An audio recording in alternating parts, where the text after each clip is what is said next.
Hey guys, welcome back to Me Being Cheap. So September is National Preparedness Month, and yes, I am behind.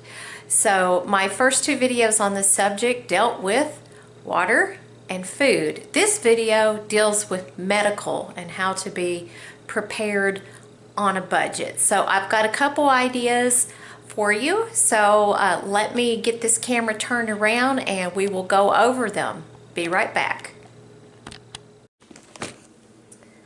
Alright, so on a previous video I talked to you about assembling first aid kits, and most of these items came from the Dollar Tree. I had a first aid kit for the house and one for each vehicle. I'm going to encourage you to just start with one for the house if you don't have these already. You could probably look around your house and gather up what you have and come close to having a pretty good first aid kit. And some items you want to keep in mind, some sort of allergy medicine, something for pain such as ibuprofen, something for upset stomach, and what have you. It'll really just depend on your needs and your family needs. But again, any items that you are lacking, you could probably pick up from the Dollar Tree for about $1 a piece. Okay, so that's the basics on the first aid. Now I've got some other ideas for your ongoing medical problems that could save you some money. Now I need to tell you, I am not a doctor, so do your own research. Do your research, figure out what's going to work for your family. So I want to talk to you about your medication refills. And the reason why this is important, I'm going to show you something on my laptop, kind of explain. Let me come over here.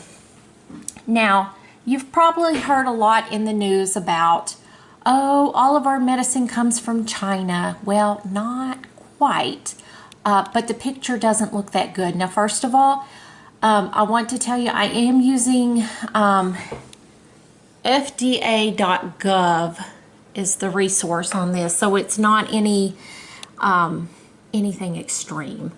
Now, this is just where the ingredients come from, the ingredients for the medications. United States, which is the purple, is only 28%. The rest of the ingredients to make our medications are coming from other places. So here in the green is India. We have Europe, over here is the red at 26%. China, 13% of the ingredients are coming from China. The rest of the world is orange, and 2% of the ingredients are coming from Canada.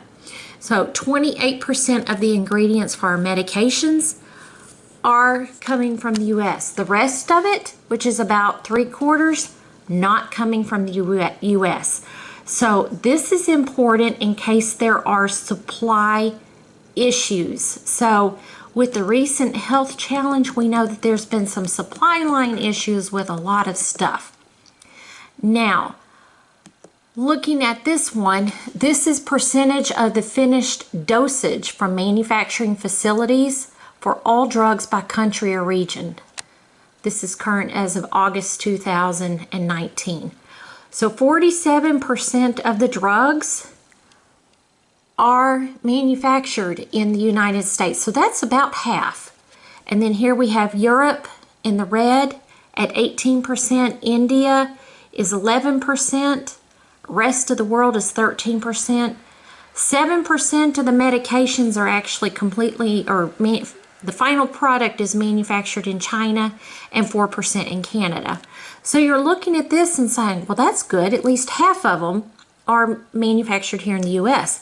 But if you go up here, well, did I skip over that? Let's see. Where'd that go? Can't walk and chew gum at the same time. We're only manufacturing about 1/4 of the ingredients. So that presents a problem if there's a problem with supply line. So as far as what medication you're on, I would encourage you to do the research and do some digging, and keep in mind that there is a difference between the brand name and the generic. So if you're on the generic, I would find out where do those ingredients come from and where's the final product assembled. And that way you know if there is an issue with supply line, could your drug be impacted? Many people in the U.S. are on routine medications. So this is something to keep in mind, because we are not creating these ingredients 100% here, and we're not manufacturing 100% of the drugs. Just thought I'd point that out. Okay, so doing your research, that's not going to cost you anything, but that does give you knowledge, and knowledge can really help you out in the situation. Okay, so planning and being prepared for an interruption in supply on medications. I want to talk to you about your refills. Now, this may be true for some medications and not all. This could vary from medication to medication, also could vary from state to state, and to some extent from doctor to doctor and from pharmacy to pharmacy. So I'm just going to use an example of a 30-day supply of pills for any type of condition. This is just a generic example. So let's say this is September 2020. Let's say that I have a prescription that I'm starting on September 1st, and it's a 30-day supply of pills. So that puts me here to the end of the month. But let's say that there are refills available, and the earliest I can refill the drug is about 7 days ahead of when it's due. So using this as an example, if I fill, so this is 1 week, 2 weeks, 3 weeks. Let's say I fill this prescription on the 23rd and they give me another 30 days worth of pills. I have this many worth of pills, so about 7 days worth on hand, in addition to the new 30 pills that I just got.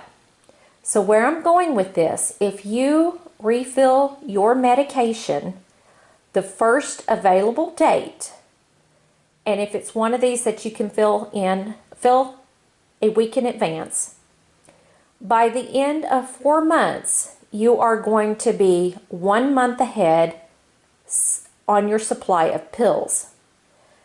Over the course of a year of doing that, you're going to get 3 months ahead on your supply of pills.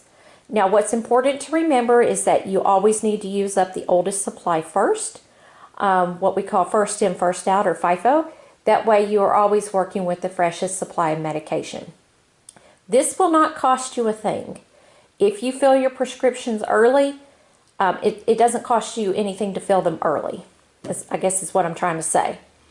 You still may have cost, your insurance may pay it, but as far as filling it early, this is a way you can get ahead so that you could potentially have, after a year, a 3-month supply of medication in the event that there is a supply line problem somewhere along the way with either an ingredient or the finished product.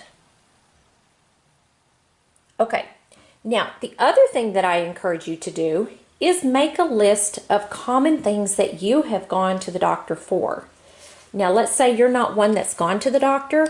Maybe think about challenges you've had to deal with, and then make sure you've got those items in your first aid kit, or come up with some alternative ways of treating these, in addition to any medical care that you might be able to get. So again, I am not a doctor. I'm just encouraging you to think about your situation and what you might need to manage your condition. Now, thinking ahead, I did a little bit of research, and these are the top 10 reasons why people sought primary care, and I believe this was 2019. This first one had people from 5 different continents. I think this was like National Institute of Health that put up this list. And then this list over here on the right was done by the Mayo Clinic. So it's more here for the US. So this would be international and this would be more just US. There's a lot of overlap between these. So even if you are not having problems with these now, this might be something that you want to work on so that you don't get these problems. And I can tell you that I need to lose about 30 pounds. So I know, I get it. I get it. I know what you're dealing with. But don't try to tell me that you're fine and you're healthy even if you're 30 pounds overweight, or that you can't lose weight because you've tried and you just can't do it and it's not working, and that's not going to help whatever you've got going on with you. So I'm telling you, let's say you've got diabetes. What? Okay, and you can take medication for that, but what if you lost that 30 pounds? Don't say that it's not going to make a difference, because it could. And I guess if you lost the 30 pounds and you still weren't happy and it didn't matter, I guess you could turn around and gain those 30 pounds back. So a lot of this can be managed with some prevention rather than actually having to treat it. So worldwide, we're looking at respiratory tract infections. So I would say, again, I'm not a doctor, but if you're smoking, I would stop smoking, or if you're around people that smoke, try to avoid that, because that increases your likelihood of contracting respiratory tract infections, because your respiratory tract is impaired. Hypertension, this is high blood pressure. Again, diet and exercise. Now, I do know that there is a small group of people that have naturally high blood pressure. I understand that, but for most of us, this is probably a result of some poor choices that we made along the way in regards to diet and exercise. If you do not have high blood pressure now, and if you're not dieting or following a healthy diet and exercise, you might want to start so that you don't end up with hypertension. Routine health maintenance. This is actually a good reason to go to the doctor. This is your checkups. We would like to see this. Arthritis. Anything affecting our joints. If you have extra weight on them, it makes it rough. It makes it worse. So yes, you might already have arthritis, but think about how much better off you would be if you lost that 30 pounds. Diabetes. Okay, assuming this is probably talking about type 2, which is can and is mostly attributed to lifestyle.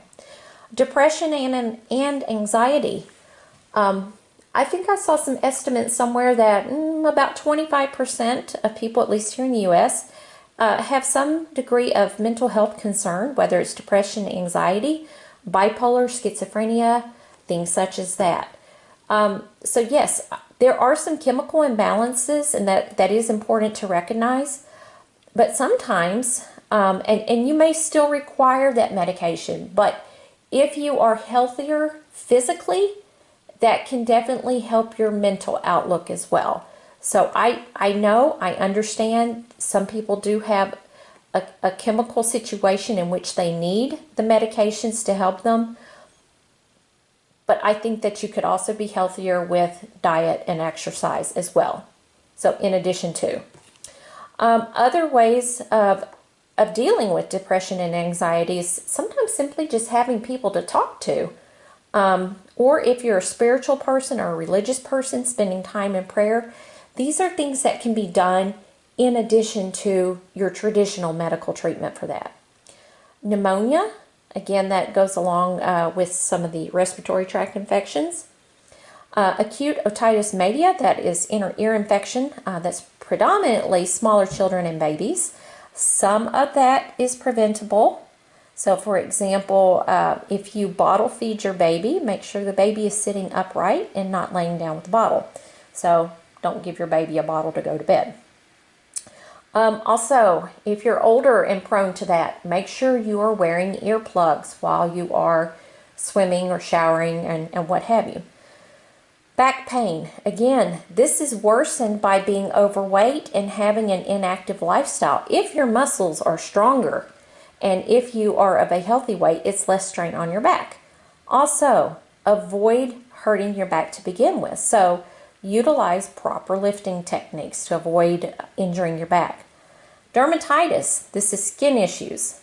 So yeah, this could be anything from acne to poison ivy, which I am dealing with right now. And again, I am not a doctor, but this is a preventative for those of you that suffer from poison ivy. This is an oral solution. If you have a compounding pharmacy, they can manufacture this. It's called Roostox, is the active ingredient. I purchased this off of Amazon, and this does work. I've used this product now. It's been about 3 or 4 years. But I went hiking last weekend and had not taken any of this in quite some time, so I'm actually dealing with poison ivy right now. So this can help alleviate the symptoms once you have it. Many people that are highly sensitive to poison ivy, they had to make trips to the doctor multiple times this summer to get steroids. So this is one reason. You might want to look for some alternate treatments, because you might actually be able to prevent having to go to the doctor in the first place. So just throwing this out there for those of you that get poison ivy. Okay, so over here in the US, skin disorders. Again, this is anything from acne to poison ivy to eczema or what have you. Osteoarthritis and joint, we talked about that, along with back problems. Cholesterol, this could be managed by diet and exercise. There are some people that just have a genetic predisposition to having high or bad levels of cholesterol. Upper respiratory, anxiety, depression, bipolar, we talked about those already. Chronic neurologic disorders, not too sure if there's anything that we can do to prevent that. High blood pressure, we talked about that. Headaches and migraines. So definitely, if you suffer from headaches and migraines, make sure you've got things in your first aid kit to address that. There are some preventatives that you can get now that are prescription for those of you that suffer from severe migraine headaches. And that's for people that have like debilitating headaches and they miss like multiple days of school or work. So if that is an issue, make sure you have some of that on hand. That's not something you want to run out of. However, I have suffered from headaches, and I have found good relief with using a chiropractor. And that is a non-pharmaceutical approach, and it has been very effective. Again, I am not a doctor. I'm just telling you what worked for me and some research that you might want to do. Diabetes, we talked about that, and that is it for the 10 most common here in the US. So, again, make a list of those things that you have gone to the doctor for in the past couple years. See what you can do on your own to lessen the likelihood of having to go to the doctor for that. If you have any of these chronic conditions, have that conversation with your doctor about what can you do to get better and maybe not need the medication or maybe not need as much of it. So hear me when I say I am not telling you to go off your medication, but I am saying that on a lot of these things, there are things that you can do to be healthier. Have that conversation with your doctor now, okay? And hopefully, by being proactive on your end, that's going to help you prepare medically. So do these things now. Fill your prescriptions early. Stock your home first aid kit. That way, when things happen, you've got stuff on hand to take care of your needs. And then if there is a supply line issue and the medications are not available, you're going to be in a better position by taking care of some of these things ahead of time, as well as stocking up on your medications, your prescription medications, by refilling them early, and then maybe having some over-the-counter options available. All right, thank you so much for watching this third video in the series for National Preparedness Month, and hopefully I will have another one out to you in the next few days. If you have liked this video, please feel free to leave a comment, like, and subscribe. All of these things help my channel, and I sure do appreciate it. Thank you, and have a wonderful day.